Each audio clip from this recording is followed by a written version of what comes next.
Hola amigos, que la paz del Señor esté siempre con ustedes. Mi nombre es José Moreno. Una vez más en una clase de la palabra del Señor. Estoy muy contento porque estamos terminando ya la primera epístola de Juan.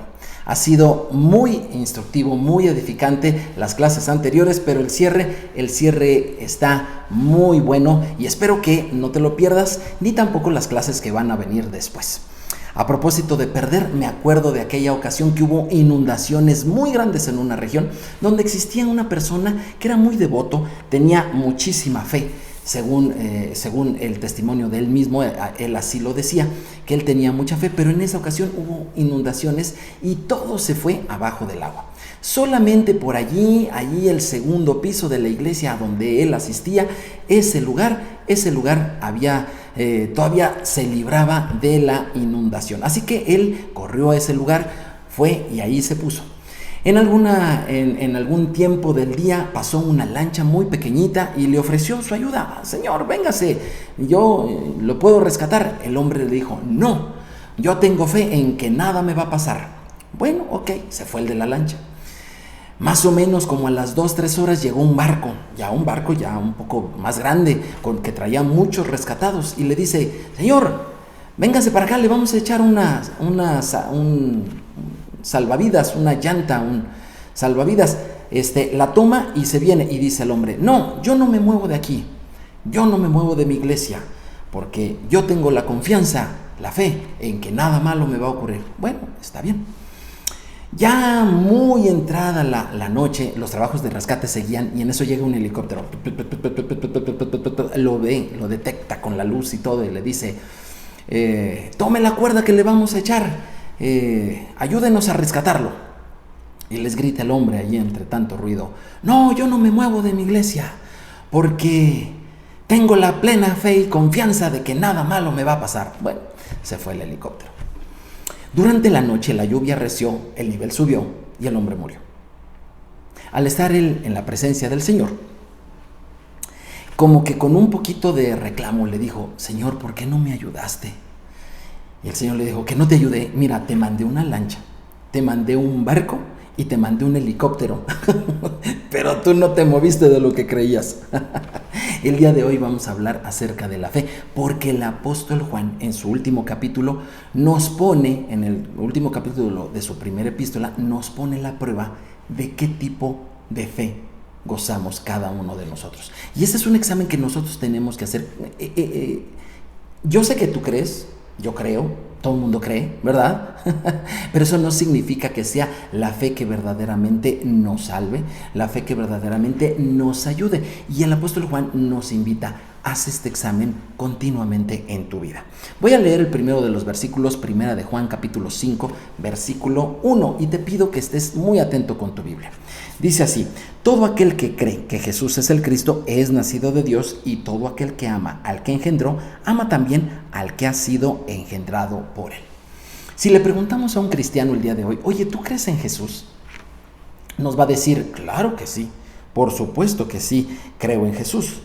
Sin embargo, si nosotros le preguntamos a un musulmán si cree en Jesús, o le preguntamos a un hindú, o le preguntamos inclusive a un budista, si le preguntamos a un budista, ¿tú crees en Jesús? La respuesta de estos tres tipos de personas va a ser la misma. Nos van a decir que sí creen en Jesús. Sí, que no te extraña. Ellos también creen en Jesús. Por supuesto que sí. En Jesús, en el Jesús de la Biblia, sí, creen en el Jesús de la Biblia. A lo mejor le dan algunos otros títulos, ¿verdad? Como el de un gran iluminado, pero creen en el Jesús de la Biblia. Otros le dicen un gran maestro, e inclusive, por ejemplo, los musulmanes lo tienen como uno de los grandes profetas de Dios. Así es, sí creen en Jesús. Ahora, la pregunta es, ¿ese tipo de fe que tienen ellos les salvará? El apóstol Juan nos empieza a enseñar lo importante que es tener una fe de acuerdo a la que tuvieron ellos, los apóstoles, como te lo mencioné en clases pasadas.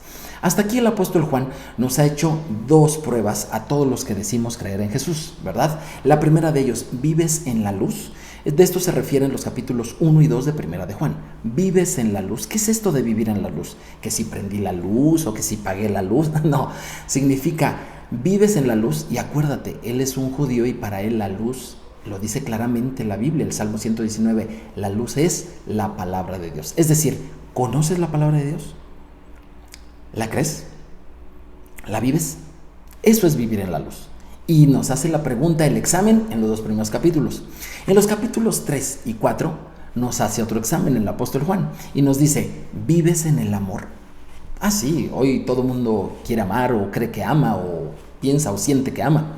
Pero el apóstol Juan dice, el amor es Dios, es amor. Y hay que amar a Dios y hay que amar a nuestros semejantes. Y te dice cómo probar si en verdad amas a Dios y a tus semejantes. Ya te lo dije en clases pasadas, pero el apóstol Juan lo repite en este capítulo, así que lo vamos a ver ahorita en un momento más. Y lo tercero y lo principal de este capítulo es, ¿vives en fe? ¡Wow! ¿Vives en luz? ¿Vives en amor? ¿Vives en fe? Porque de esto depende si en verdad eres o no del pueblo de Dios. Por supuesto. Es muy importante lo que el apóstol Juan nos dice.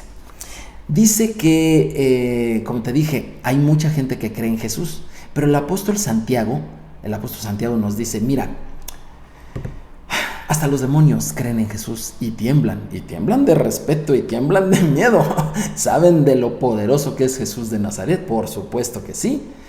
Pero la pregunta es, esa fe que tienen los demonios o que tienen cualquier otra persona que no cree como los apóstoles, que no tiene la misma fe de los apóstoles, que no participa con ellos, que no es uno con ellos en la fe del Hijo de Dios, cualquier tipo de fe en Jesús va a ayudar. Mira, a los demonios obviamente no les va a ayudar, como muchas veces a muchas personas tampoco. Como el señor de la historia que te conté, ni lancha, ni barco, ni helicóptero. Dios le mandó todo para que él hiciera cosas para cooperar con su rescate, pero él no se movía de lo que él pensaba que estaba bien.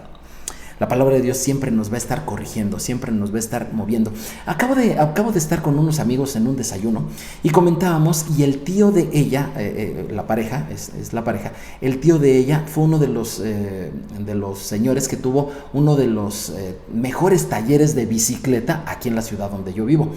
En mi tiempo de preparatoria, en mi tiempo antes de estudiar la universidad, yo me movía en bicicleta, me era saludable, divertido y obviamente hasta económico. Y yo llevaba a ese taller en mi bicicleta y la llevaba muy seguido. Al principio no pensé que fuera tan necesario, pero la llevaba yo, pues sí, más o menos seguido, cada 2 meses, en fin, para que le dieran su rectificación. Es importante eso, porque si no, la misma bicicleta nos dejaba de prestar el servicio, lo hacía mal, las llantas se movían, en fin, era una lata, era un problema y el desgaste era más. Así que la llevábamos continuamente. De la misma manera y con mucha más importancia, tú tienes que revisar no tu bicicleta, sino tu fe. Tienes que revisar si en verdad ya tienes la fe. Perfecto. Ahora revisa que esté en correcta dirección. Revisa que esté en concordancia con la palabra de Dios. Y eso es lo que nos dice el capítulo 5 de la primera carta del apóstol Juan. Dice así, cuando Juan está diciendo todo aquel que cree que Jesús es el Cristo, no se refiere a que tú tengas la capacidad mental de decir, bueno, si yo considero que Jesús es el Señor, qué bueno que lo dices, que si es que lo piensas, pero no es ese tipo de fe a la que Juan se está refiriendo. Mira, por ejemplo, cuando una persona dice, yo creo que sí me van a dar ese trabajo que estoy solicitando, o que diga, yo creo que el próximo año nos va a ir mejor. O inclusive habrá unos que ahorita en esta temporada, ¿verdad? Dirán, yo creo que la selección mexicana va a ganar el mundial. Bueno, cada quien cree, ¿verdad? Cada quien cree. Ese tipo de fe, porque sí es una fe, ese tipo de fe es una fe que se basa en conocimientos, en información que le permiten a la persona pensar que algo va a suceder tal y como lo está pensando. Dice, entonces yo creo que esto va a ser así. Bueno, ese tipo de fe no es la fe que se requiere para creer que Jesús es el Mesías. Es otro tipo de fe muy diferente. Recordemos que el apóstol Juan no es ni en nuestro tiempo, ni tampoco está en nuestra cultura. Bueno, la fe en la cultura de Juan no es así. La fe en la cultura de Juan, bueno, podemos entender que la fe es, en hebreo se dice amán, fe, amán. Esta es la palabra hebrea que puedes aprender el día de hoy, ¿sale? Fe se dice amán. Ahora, Si tú estás pensando, dice, eso se parece mucho a amén. Sí, por supuesto que sí, amán y amén se parecen, porque pues evidentemente comparten el mismo sentido. Amén es lo que la gente normalmente contesta cuando dice, confío en eso, que así es, efectivamente, que así sea. Amén. Viene de amán y eso significa fe. Pero tiene otras cosas interesantes la palabra amán del hebreo. Significa levantar. O sea, hay que levantar siempre la fe. Mantener, hay que mantener siempre la fe. Confiar, permanecer, estar quieto, ser moralmente correcto. La fe es algo que durante la vida se puede llegar a mover con los eventos, sucesos que te pasan a ti, a mí, a cualquier persona. Y necesitamos que esa fe se mantenga, que esa fe se levante, que esa fe persevere, que esa fe nos haga ser moralmente correctos, pero finalmente que esa fe nos haga confiar en que lo que dice la palabra de Dios, eso es lo correcto.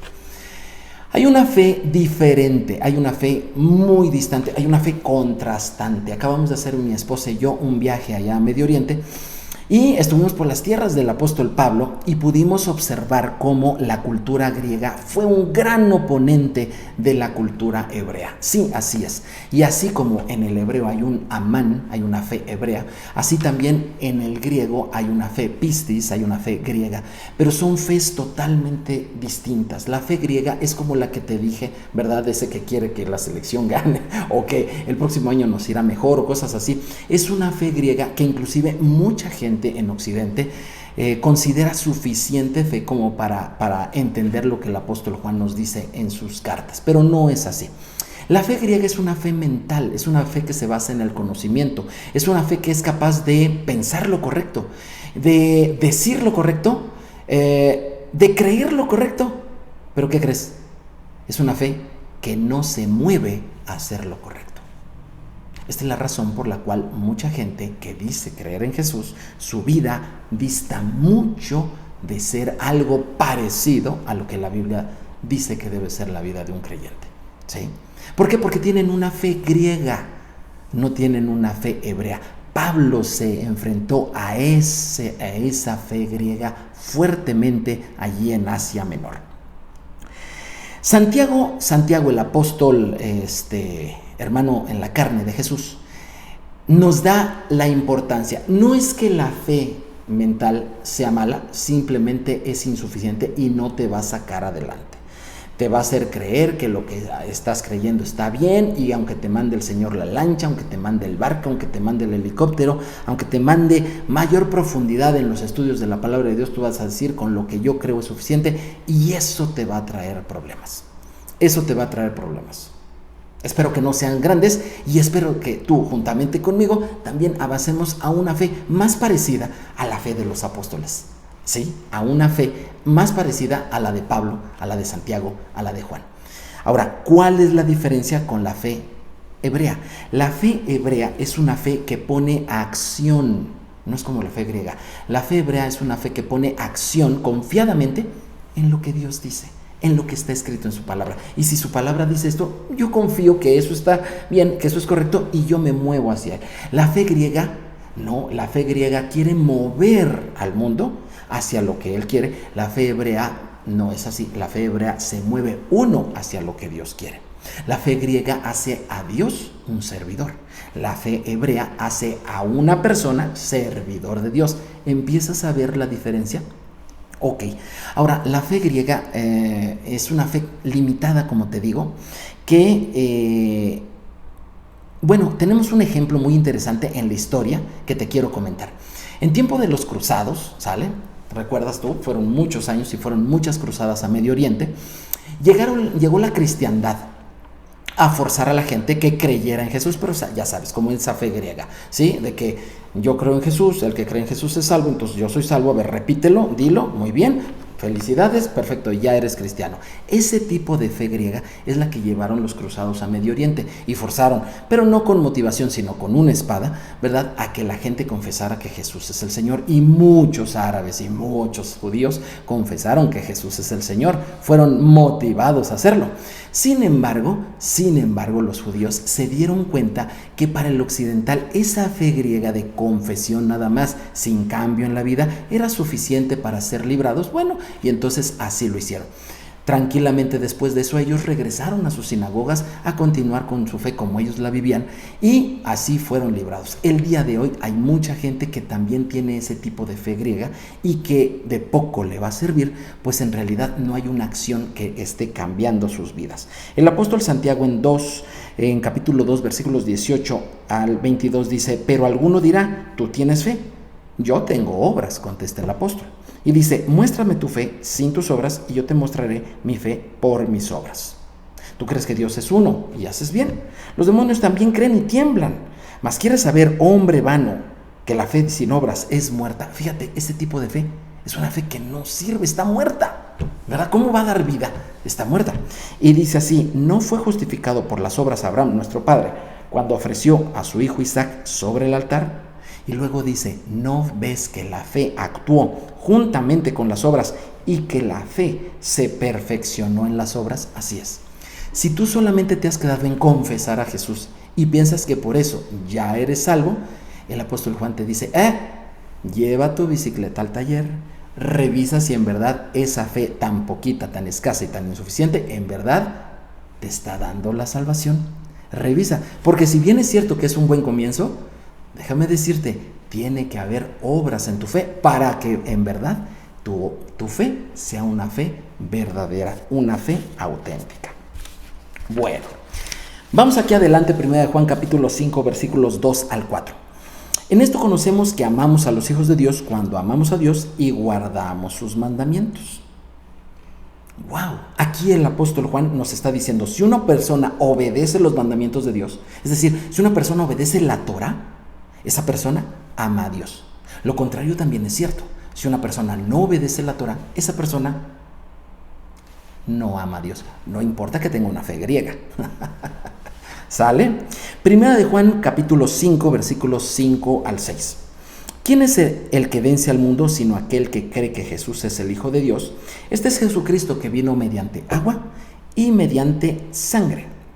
No mediante agua solamente, sino mediante agua y sangre, y el Espíritu es el que da testimonio, porque el Espíritu es la verdad. Aquí hay algo interesante. ¿Qué es eso de agua y sangre? A lo mejor tú eres un creyente en Cristo Jesús y conoces detalles de la muerte de Jesús y sabes que allí en su muerte en la cruz hubo agua y sangre, ¿verdad que sí? Cuando Jesús fue traspasado en su costado, ahí salió agua y salió sangre, ¿sale?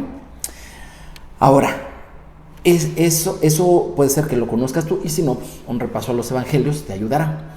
Pero para la mente de Juan, un judío versado en la Torá, esto lo está llevando a un libro donde hay agua y sangre juntos, como en ningún otro lugar de la Escritura. Sí, me refiero a Vallicrá, como lo conoció el apóstol Juan, me refiero al libro de Levítico. ¿Por qué? Porque ahí había abundancia de agua y abundancia de sangre.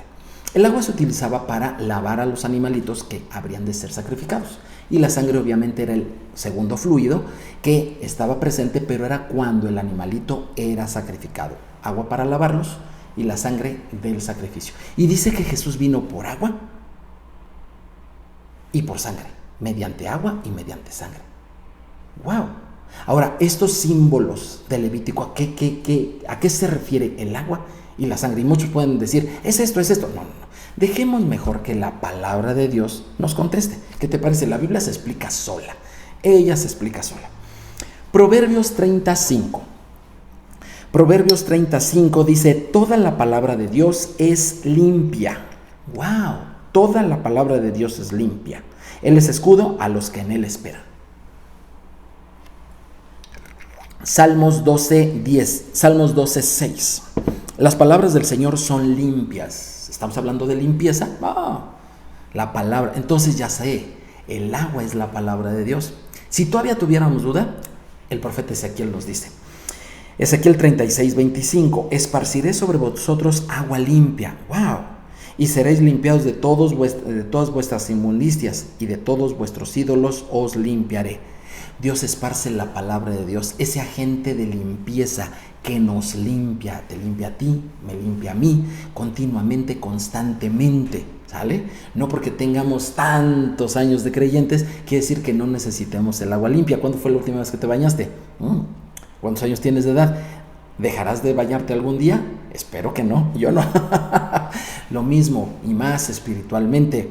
Nosotros tenemos que recurrir a la palabra de Dios porque ella es la que nos limpia. Jesús vino con la palabra de Dios. Jesús no vino a cambiar la palabra de Dios, no vino a agotar la palabra de Dios, ni a decir que algunas cosas ya no sirven. No, Él vino a enseñar la palabra de Dios. Pero dice que también vino con sangre.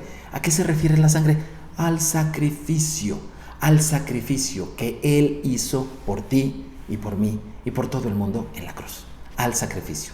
¿Y por qué menciona el agua y la sangre? Bueno, muy sencillo. Hay muchas personas que han venido con el agua de la palabra de Dios desde la antigüedad. Por ejemplo, Moisés. Por ejemplo, Isaías. Por ejemplo, Esdras. Por ejemplo, Pablo. Por ejemplo, Juan. Y ni se diga de Jesús, que Él es sobresaliente en todo ello. Pero Jesús no solamente vino con la palabra de Dios, como muchos el día de hoy también vienen con la palabra de Dios y quieren que sus amigos, sus familiares, sus conocidos conozcan de la palabra de Dios. Así es, y se esfuerzan en estudiar y compartirla. ¡Qué bueno! Mientras su intención sea buena, será de mucho provecho para todos. Sin embargo, dice que también fue por sangre. Y esto significa que Jesús no solamente vino enseñando la palabra de Dios, sino que estuvo dispuesto a hacer sacrificio y lo hizo, que al costo de su propia vida. Eso sí no lo hizo Moisés, eso no lo hizo Isaías, eso no lo hace mucha gente. De hecho, eso no lo hace nadie más que solamente uno, y solamente uno, Jesús de Nazaret. Él y solo Él se sacrificó. Así que Él estuvo dispuesto a que la voluntad de Dios se hiciera, aunque le costara la vida misma. Él vino con agua y con sangre. Bueno, seguimos. Primera de Juan capítulo 5 versículo 7. ¡Ey! Aquí viene un comentario muy interesante que difícilmente encontrarás en alguna Biblia o que tengas ya de mucho tiempo allí, pero que seguramente lo vas a empezar a escuchar con cada vez más fuerza. Pon atención.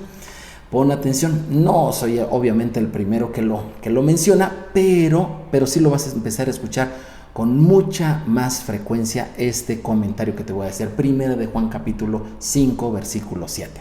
Dice así: porque tres son los que dan testimonio en el cielo, el Padre, el Verbo y el Espíritu Santo, y estos tres son uno. Bueno, este versículo es muy interesante porque no se encuentra en las Biblias anteriores al siglo XVI. La palabra de Dios es perfecta. Las traducciones no. Tú y yo tenemos una traducción a nuestro idioma, ¿verdad?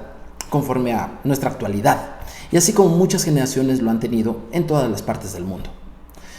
Y te repito, la palabra de Dios es perfecta, las traducciones no. Este versículo, así como te lo leí, no está en las Biblias entre el siglo XVI y el siglo XX.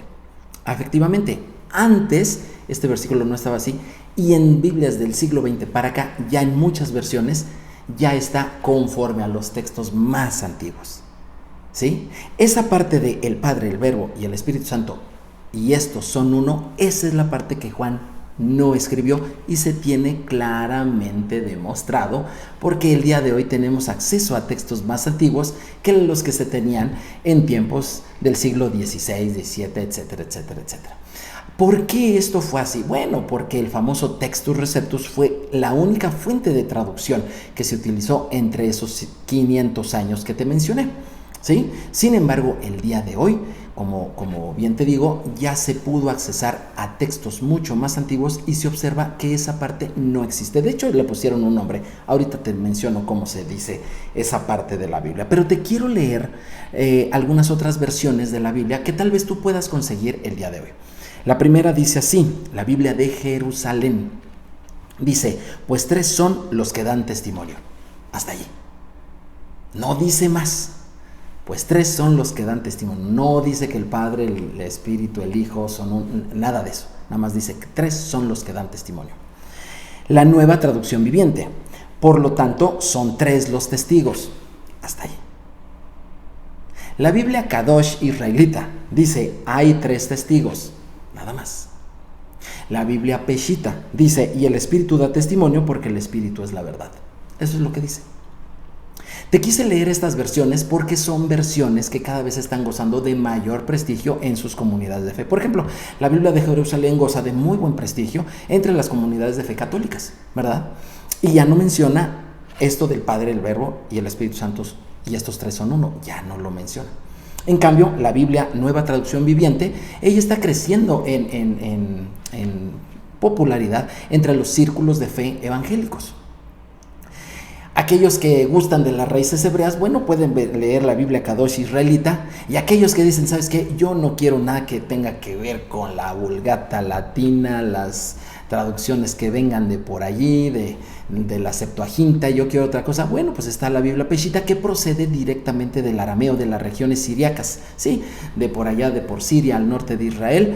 Ellos también tienen sus textos antiguos y viene la traducción directa al español. ¿Y qué crees? Coincide hermosamente con nuestras Biblias, pero sobre todo coincide con aquellas que están recurriendo a los textos más antiguos. Ahora tú dirás, bueno, ¿y qué pasa con eso de el Padre, el Verbo y el Espíritu Santo y estos tres son uno? Bueno, ese es un texto que fue añadido muy tardíamente en las Biblias, como te mencioné, y que no está.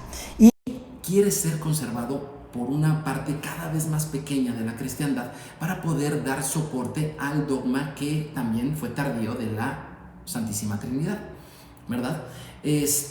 Lo curioso es que los que idearon ese dogma de fe nunca utilizaron este texto de 1 Juan 5:7, nunca lo utilizaron. Sí, estoy hablando de personas como Tertuliano, como Orígenes y como el famosísimo Agustín de Hipona. Ellos no utilizaron este texto a pesar del dogma de la Trinidad. ¿Sí? ¿Y sabes por qué no lo usaron? Muy sencillo, porque en el tiempo de ellos el texto bíblico no había sido alterado. Por eso, si no, sin duda, lo hubieran utilizado. Bueno, Primera de Juan 5, 8 al 13 dice, y tres son los que dan testimonio en la tierra, el espíritu, el agua y la sangre, y estos tres concuerdan. Regresamos al espíritu, el agua y la sangre. Ok, muy bien. Si recibimos el testimonio de los hombres, mayor es el testimonio de Dios, porque este es el testimonio con que Dios ha testificado acerca de su Hijo. En este texto, hasta el versículo 13, habla mucho del testimonio. ¿Por qué? Juan otra vez su mente va a lo que llaman Antiguo Testamento, ¿verdad? Y nos lleva a Deuteronomio 17:6. Y dice así, testigos morirá el que hubiera de morir, no morirá por el dicho de uno solo.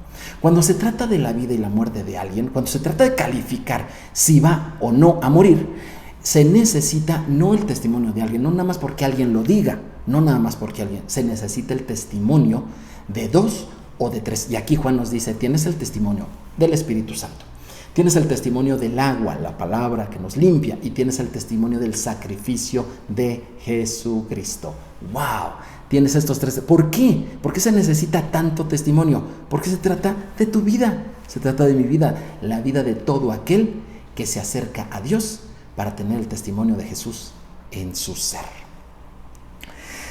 Por eso hace énfasis, ¿verdad? En esta concordancia de testimonios con el Espíritu. Bueno, ¿y qué sucede con los que creen en Jesús, pero se niegan al agua limpia, se niegan a llevar a su bicicleta al taller, se niegan a obedecer la Torah? ¿Qué pasa con ellos? Dicen que creen en Jesús, ¿verdad? Dicen que sí creen en Él, y de veras de corazón y de sentimiento, no hay duda, pero que te dicen que hay una parte de la Biblia que ya no la debes de tomar en cuenta.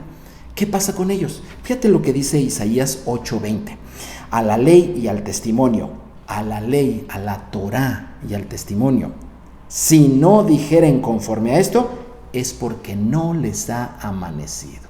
Tenemos nuestra fe, nuestra emuná debe de estar basada, debe de estar siempre enfocada en lo que dice la Torá, la instrucción, la ley y el testimonio del Señor. Toda la Escritura, desde Génesis hasta Apocalipsis.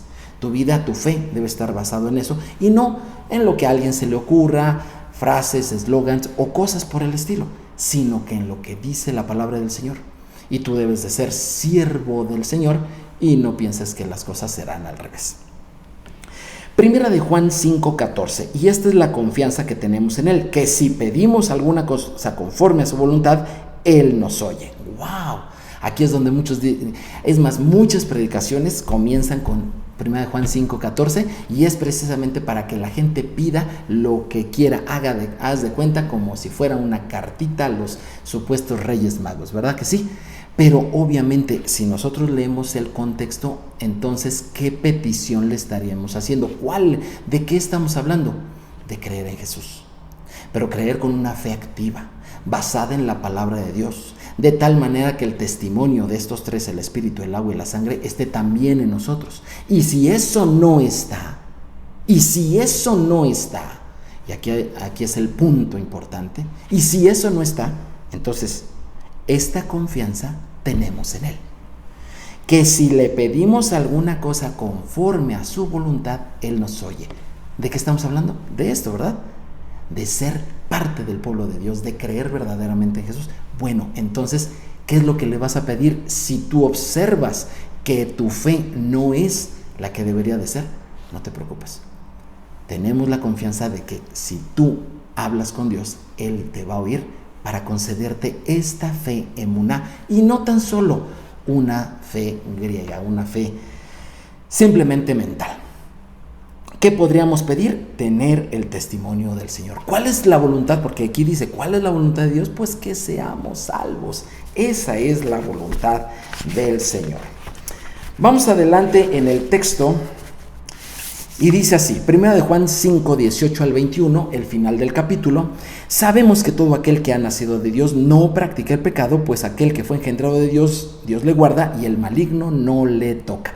Me acaban de preguntar cuál es la mejor manera de orar en guerra espiritual para librarnos de la presencia del enemigo.